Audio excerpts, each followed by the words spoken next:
ಒಂದು ರೀತಿ ಕರ್ನಾಟಕ ನಾನು ನೋಡ್ತಾ ಇದ್ದೀನಿ. ಒಂದೇ ಸಮಯಕ್ಕೆ ನಿಮ್ಗೆ ಹೇಳೋದಾದರೆ, ನಾನು 67ಕ್ಕೆ ಅಸೆಂಬ್ಲಿ ಮೆಂಬರ್ ಆಗಿದ್ದೆ. 1967 ನಾನು ಅಸೆಂಬ್ಲಿ ಮೆಂಬರ್. ಆಗ ನಿಜಲಿಂಗಪ್ಪನವರು ಆಗ ಮುಖ್ಯಮಂತ್ರಿ, ಈ ರಾಜ್ಯದ ಮುಖ್ಯಮಂತ್ರಿ ಆಗಿದ್ದರು. ನಾವು 67 ಆಗ ನಾನು ಸುಮಾರು ನನಗೆ 20-25 ವರ್ಷ. ಆವಾಗ ಫಸ್ಟ್ ಮೆಂಬರ್ ಅಸೆಂಬ್ಲಿಗೆ ಬೆಂಗಳೂರಿನಿಂದ ಗೆದ್ದಿದ್ದೆ. ನಿರಂತರ ಹೋರಾಟ ಮಾಡಿದ್ದೇವೆ.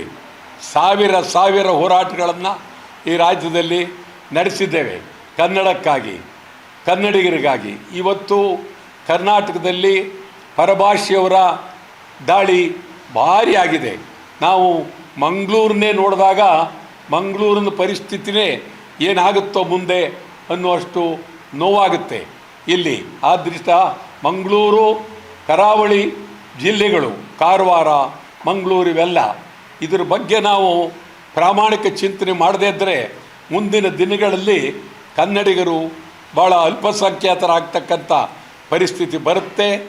ಕನಿಷ್ಠ ಬಂದವರು ಇಲ್ಲಿ ಕನ್ನಡದ ಬಗ್ಗೆ, ಕನ್ನಡ ಸಂಸ್ಕೃತಿಯ ಬಗ್ಗೆ ಇವರಿಗೆ ಚಿಂತನೆ ಇಲ್ಲ, ಯಾರು ಇದರ ಬಗ್ಗೆ ಗೌರವ ಇಲ್ಲ. ಇವತ್ತು ಎಲ್ಲ ಕಡೆ ಬಿಹಾರ್ನವ್ರು ಬರ್ತಾ ಇದ್ದಾರೆ, UP ಅವರು ಬರ್ತಾ ಇದ್ದಾರೆ. ಏನು ಇಡೀ ಕರ್ನಾಟಕ ಏನು ಆಗ್ತಾಯಿದೆ ಅಂತಂದರೆ ಇದನ್ನು ಭಾಳ ಚಿಂತನೆ ಮಾಡೋಕ್ಕಾಗೋದಿಲ್ಲ.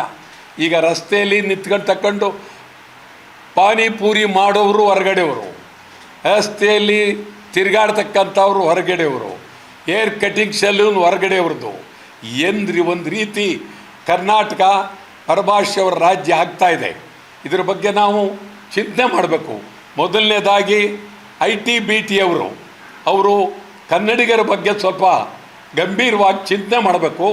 ಕನ್ನಡಿಗರನ್ನು ಕಡೆಗಾಣಿಸ್ತಾರೆ. ಕರ್ನಾಟಕದಲ್ಲಿ ಅವ್ರಿಗೆ ಜಮೀನು ಬೇಕು, ಸಂಪಾದನೆ ಮಾಡಬೇಕು, ಆದರೆ ಕನ್ನಡಿಗರನ್ನ ಕಡೆಗಾಣಿಸ್ತಾರೆ. ತಮಗೆ ಹೇಳ್ತೀನಿ, ಒಂದು ಕಾಲದಲ್ಲಿ ಬೆಂಗಳೂರಿನಲ್ಲಿ ಸುಮಾರು 59-60ರ ದಶಕದಲ್ಲಿ ಬೆಂಗಳೂರಿನ ಪ್ರತಿ ಹೋಟೆಲ್ನಲ್ಲೂ ಉಡುಪಿಯ ಜನ ಅದ್ಭುತವಾಗಿದ್ದರು. ಇವತ್ತು ಅಲ್ಲಿ ಅದರ ಬದಲು ಉಡುಪಿಯವರ ಬದಲು ಉಡುಪಿಯವರೇ ಕನ್ನಡ ಚಳುವಳಿಯಲ್ಲಿ ಭಾಳ ಅಗ್ರಗಣ್ಯ ಪಾತ್ರವನ್ನು ವಹಿಸಿದ್ರು ಒಂದು ಕಾಲದಲ್ಲಿ. ಇವತ್ತು ನೋಡಿದ್ರೆ ಉಡುಪಿ ಹೋಟ್ಲ್ಗಳಲ್ಲೂ ಬಿಹಾರ್ನವರು ಕೆಲಸ ಮಾಡ್ತಾ ಇದ್ದಾರೆ. ಆ ಪರಿಸ್ಥಿತಿ ನಿರ್ಮಾಣ ಆಗಿದೆ.